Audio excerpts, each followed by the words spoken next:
Welcome to the Independent Dealer Podcast, the podcast for auto dealers to learn and grow together. Here are your hosts, Luke Godwin and Jeff Watson. Hey guys and gals, we just want to welcome our guest this week, the one and only, the amazing turn and burn Jack Carter himself, Facebook guru, personal brander, just all out there, man. Jack, it's great to have you, buddy. Welcome. Thank you both. Wow, that's weird. It's kind of like being introduced as a boxer or something. I envision you as a boxer, buddy. Not with these twig arms. I think it's the big beard and always got the hat on. You just look tough, man. Selling my brand. I love it.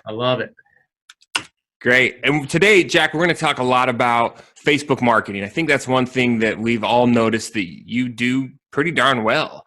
You know, the branding, the engagement,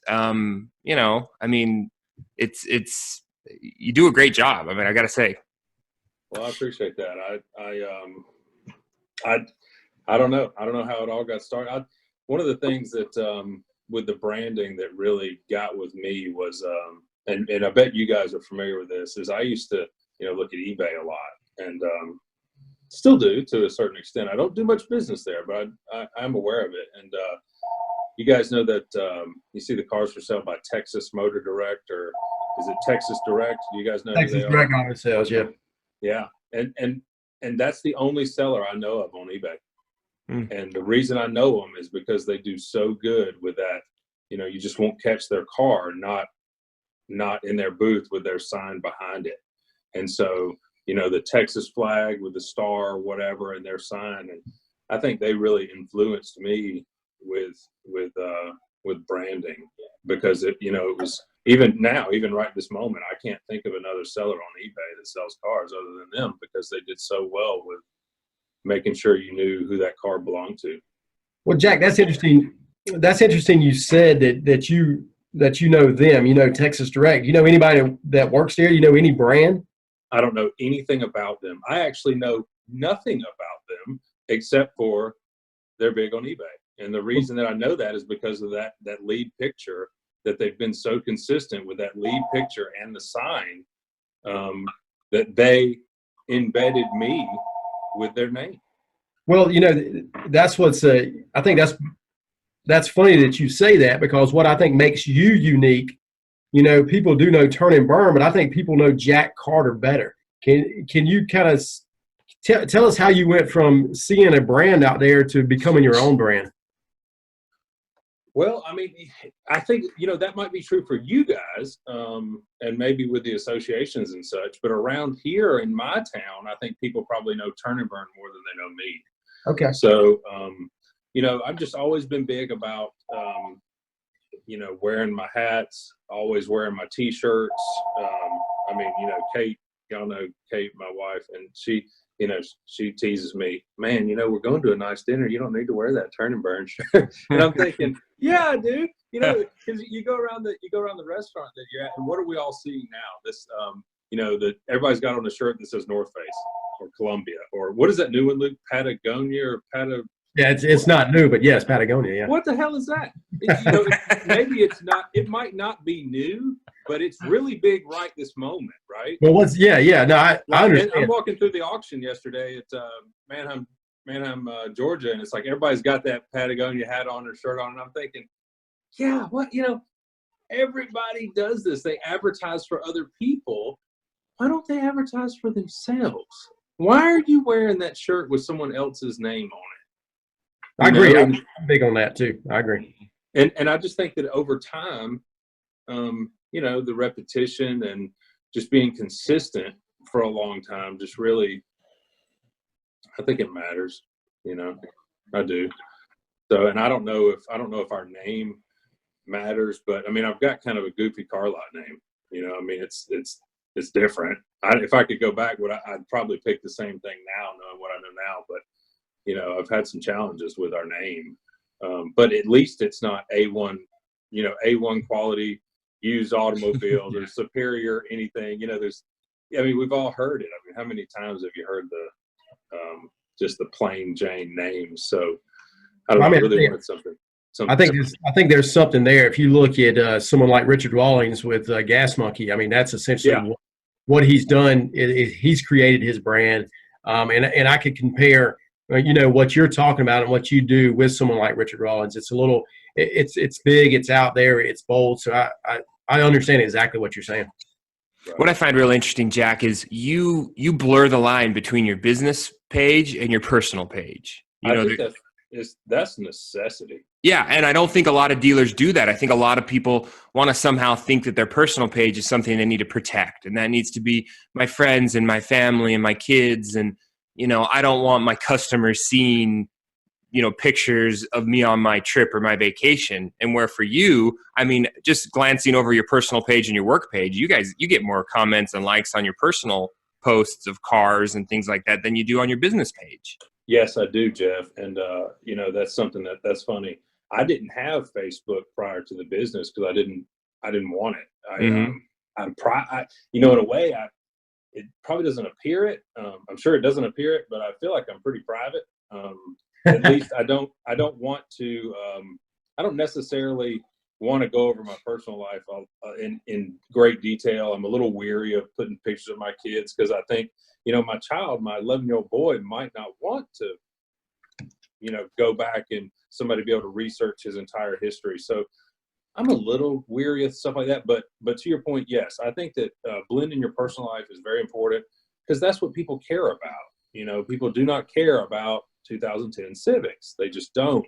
What they care about is your dog, your wedding pictures, your kids' birthdays and baseball, and just they care about your life and seeing that you're real and knowing that you're approachable. I think it just lowers defenses, and I look at a lot of dealers' personal page, or somebody will send me a request, and I'll you'll see that, this is so-and-so and they own this car lot. And then you go to their personal page and it's just got nothing to do with, their business at all.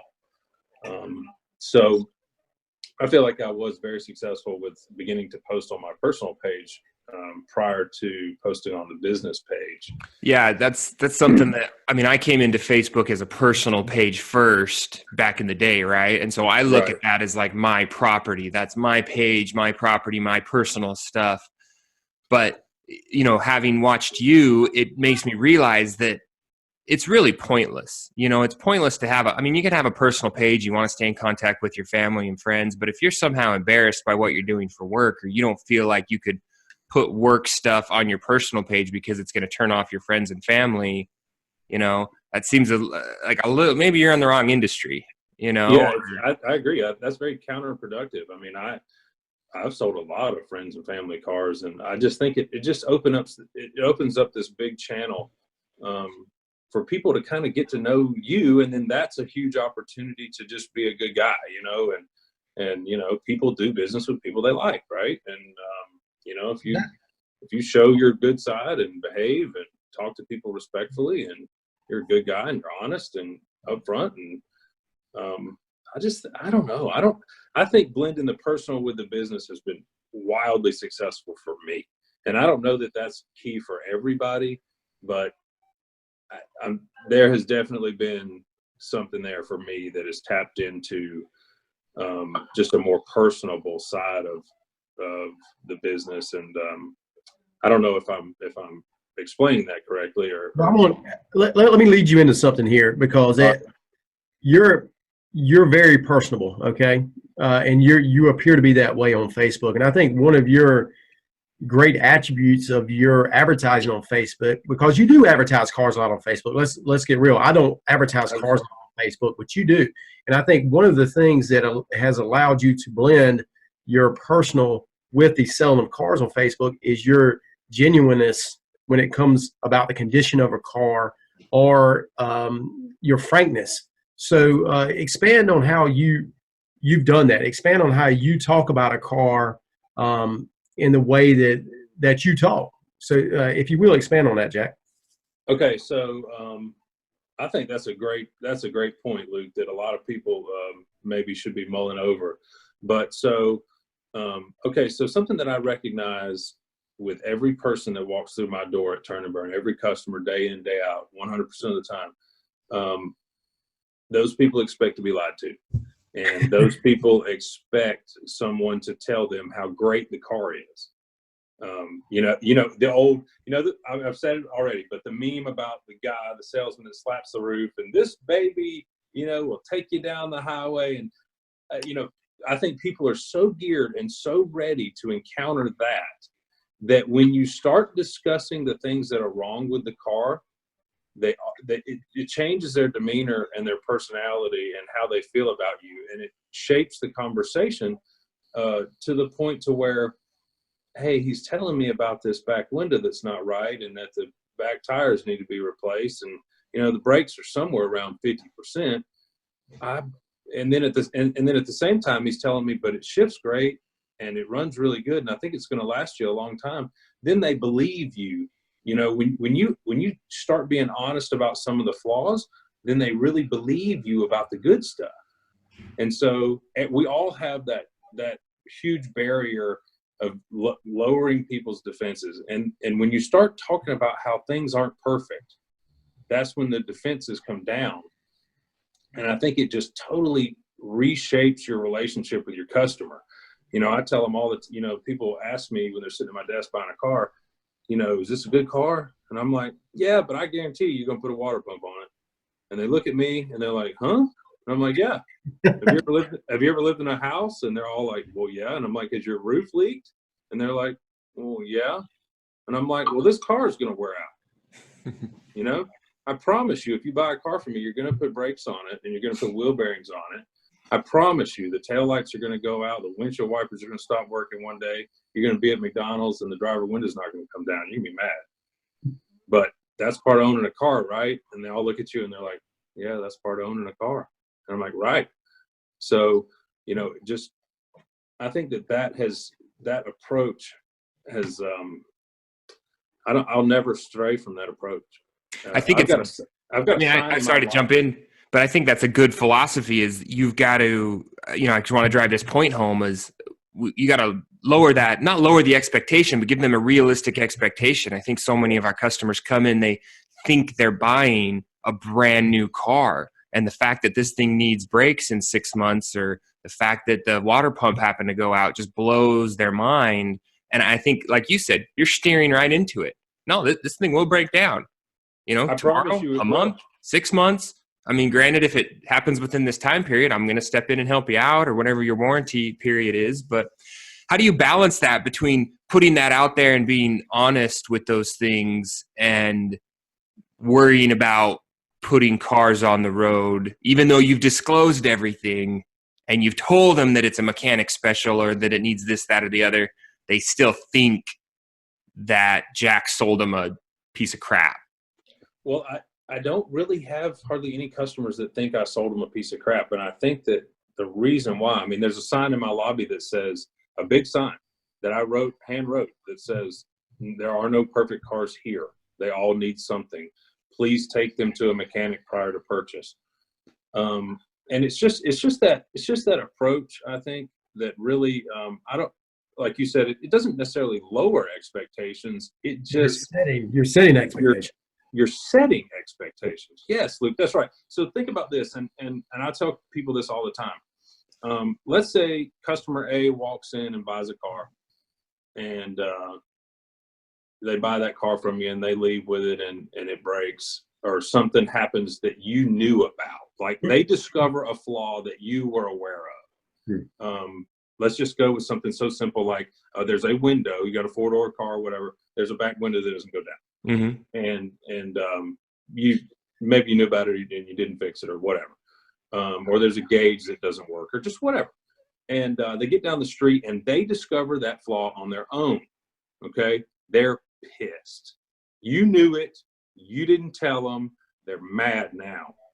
All right, you take that exact same automobile, exactly the same car with the same problems, and you tell them before they buy it what's going on. They get down the road and they mash the button and the window doesn't go down. They're like, yeah, that's what he said. Same car, same money, same everything. But it's just how you built that baseline expectation and what they're getting. And I find that when people people find flaws on their own, they're angry. When people realize the flaws that you already told them about, they don't care. Sure. They don't care. They know the car's old.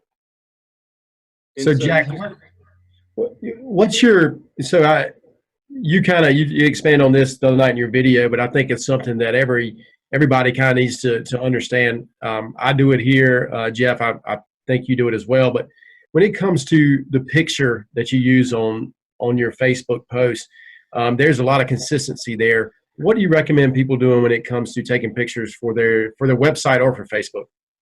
So I'm going to go back to that there earlier in the conversation with the Texas Motor Direct. I think that no matter what you do, in my opinion, your car ought to be in the same spot with your sign behind it, legible, so that initial picture, the very first picture, the car is at the exact same angle, sitting in the exact same location with your sign positioned in the exact same spot every single time. And you make a recognizable photo. And I don't think there's anybody that's ever seen our pictures now at this point. Maybe at the beginning, yes, but now everybody that sees a lead picture of my car knows where that car is. They know who owns that car. They know who's selling that car, and it's super recognizable. So I think that that's very important, because what do you hear when you talk to a customer that you're calling back on a lead? Hey, I'm returning your call. They're like, oh, I've looked at so many cars. I don't know which one was yours. We don't have that problem. Yeah. They know which car was ours. That's interesting. So I just think you make a very clean environment, one little spot, clean environment, no auction stickers. If you take a picture of the inside, the steering wheel needs to be straight. It needs to have gas in it. It shouldn't have the Odessa paper floor mat. I think if you just get professional with that part, I think it can have a really lasting impression, and that's part of building your brand, is making sure your sign. And you know what, Luke? I think maybe we should move to some type of digital little image at some point. And we've talked about in our picture booth maybe getting like a huge vinyl banner and having it nailed to the wall or whatever, and then we could really customize it. I mean, right now our little sign that's my cheap sign that I bought when we first opened, and that's all I could afford. So, but then again, now we've worked so hard to be consistent with that sign, and we're worried about changing it, Yeah. I was out at NADA a couple of weeks ago, and I was looking at photo booths because I've always thought that it rains so much around here. It'd be nice to have, an inside photo booth. But it's $35,000, but these things are high end. They're great. But what's great about what we're talking about is how inexpensive it is to create the same photograph every time, because, what'd you spend $200? I mean, it was a gallon of paint and a $200 sign, I think. And I've got that same sign is right. I mean, that right there is the exact same sign. Yeah. And when I started in a little trailer down the street, and those are the signs that were on the outside of the trailer, and I just kept them. But literally dollar figures. My photo booth, probably $350. Maybe. I've got a We Finance, big We Finance letters. A buddy of mine gave me them. I'm just thrifty with signs and stuff, but yeah, you should be able to recreate what I've done for less than $500. And the consistency is everything when it comes to your pictures, because you've talked about Texas Direct and how you know them. Every time someone calls about let's talk about let's hijack some Car Guru leads, those free leads. If you have a picture in the back of your picture every time, and it's got your website like mine does, gobblemotors.com, well, guess what? When they're looking at Car Gurus or something like that, they can search gobblemotors.com and find me a different way. So there's all kinds of benefits to doing what we're talking about here. That's right. There's benefits that I don't think you can know. Yeah. I don't think you can track them. But like you touched on, and like we touched on a little earlier, when I see a Texas Motor Car Direct, I have no idea who they are. But I remember, that's that car. That's who has it. I could find them if I wanted to. It's not, damn, I looked at 25 cars today and I don't remember where that green, Buick was. Well, yeah, they do. They do remember where that car was. So And it's so simple. It seems elementary, doesn't it? I mean, it just seems like something that you wouldn't think we would need to talk about. But I think you got some, and operators get real busy, and we get to dealing with other things, and we let our salesmen just make an ad. We push our people. Please go out there and make an ad on that car. Please go do that. That car's been sitting here forever. Please go make a post. And they just do a sloppy job. And I just think if we just set up the parameters. I don't have to talk to my people anymore about it. They know that what those pictures are supposed to look like, 1 through 10, and we've just been so consistent with it for so long, and it's simple to put in place. Yeah, I know Luke has the same philosophy. I know that he has a very detailed description of how the pictures are supposed to be taken and the angles, and so there's consistency throughout his website and branding. Right. Jack, any other tips, tricks, ideas, things that we should share with everyone that would help them in their, both their Facebook marketing and or personal branding? I'm looking right now. I think I see your logo 3 times in this video, Yeah. I don't know if you've got it over your dealership normally, but that's great. Yeah. Facebook, just be a good guy on Facebook. And I think that comes across, and pays back big time as well. So, Jack, let me jump in there real quick. So I really wanted to talk about this. You mentioned a couple of things. Obviously, I think we all agree, no politics, no religion. That's probably something that is not, there's no point in sharing that. There's no reason to alienate any potential buyers. You talk about never getting into an argument that you can't win. Now, what I wanted to discuss on that is, what is your philosophy on responding to negative reviews? Okay, so I'm so glad you brought that up. I love a negative review. And negative reviews get me so giddy and anxious to deal with them because, first off, if you just are doing things right, Luke, I know you do things right. If you're just doing things right, then you've got facts to back up whatever happened. That's right. Okay, so if you're already operating correctly, if you're already following the law, if you're already making sure that people get their tags and their titles and you're doing the things you should do, then number one, you don't have anything to worry about. And so dealing with a negative review, who you're talking to there is you're not even really talking to the negative reviewer.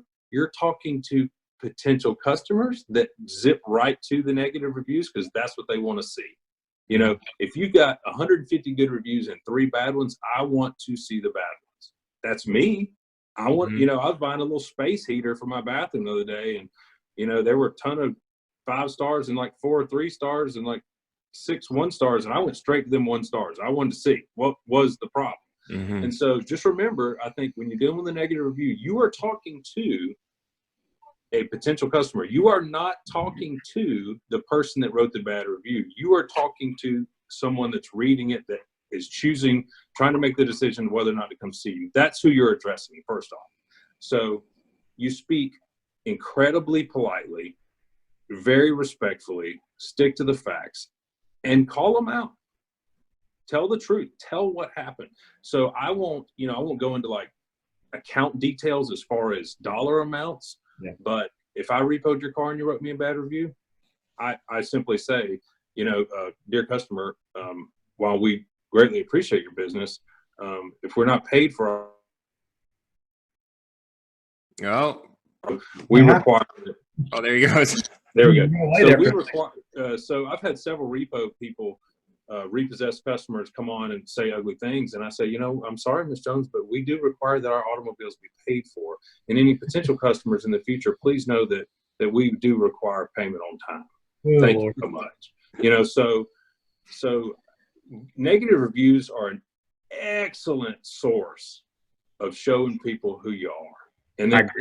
And so many things you can capture in a negative review that turn out to be good. I've had some that I remember I had a lady call me a racist one time, and that just tickled me to death. I'm in Atlanta, we're in a melting pot. If I was a racist, I'd be long out of business. And so I just sent her on the post about how Jack at Turn and Burn's a racist. I just sent picture after picture after picture after picture after picture of me shaking hands with people of color. You know, and all these people of color that I took the pictures with are commenting and saying, actually, no, he treated me very well. You know, and it's just, negative reviews are just an ace in your pocket.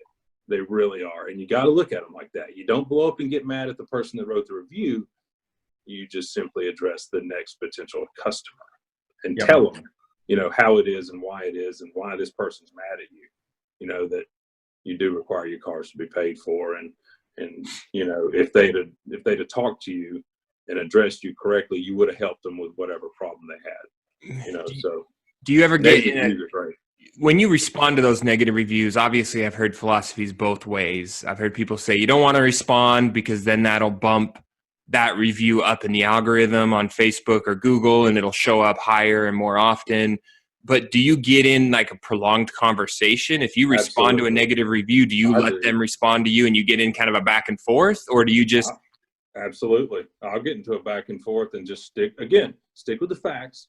No name calling, super polite, respectful, intelligent.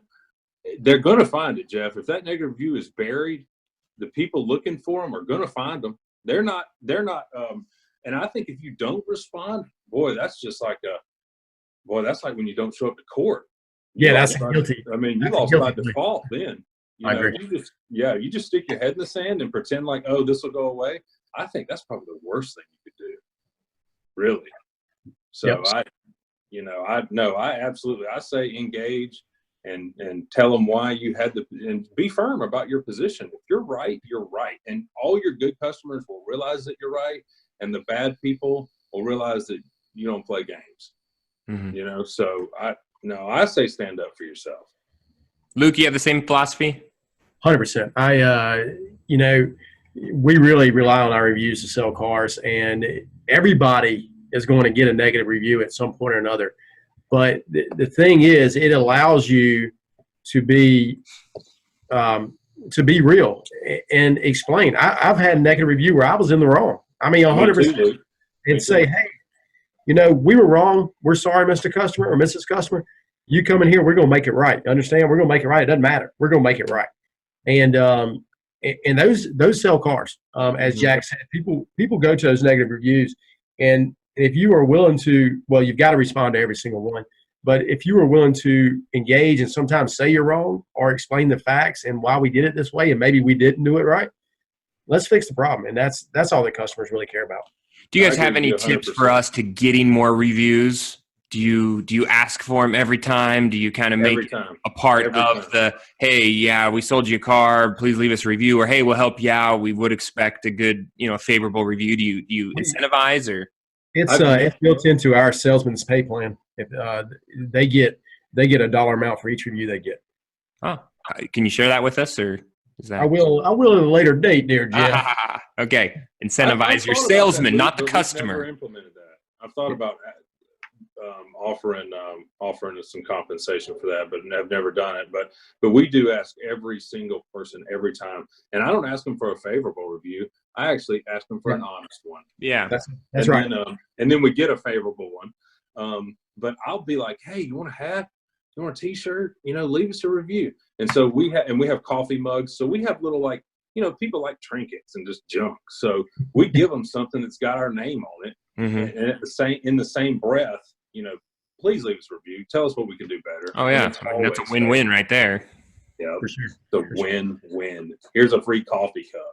Yeah, please leave us a review. Yeah. Well, great, guys. I mean, I think this is a lot to digest. It's a lot for dealers to go in and put in their dealership today. Change the way you take your pictures. Start responding to your positive and negative reviews. Start incentivizing for them. Build your brand. Don't be scared to put your dealership on your personal page and get some business out of it, A lot of really great stuff. Any parting words you guys like to share with everybody? I have one, and this quote came from, a Facebook genius. And he said it last Friday night in this interview. Or not an interview, but in a video he made. His name's Jack Carter. Y'all may have heard of the guy. But he said, take the opportunity to be a human. And that's what Jack does on Facebook. Gotta make a T-shirt. hey, let me, Jeff, I know you, yeah, that's so funny. let me show you something, Jeff. I've got this idea, and Luke, maybe I get y'all's feedback on this little thing I'm thinking about doing today. So I bought an Expedition at the sale about 2 weeks ago, right?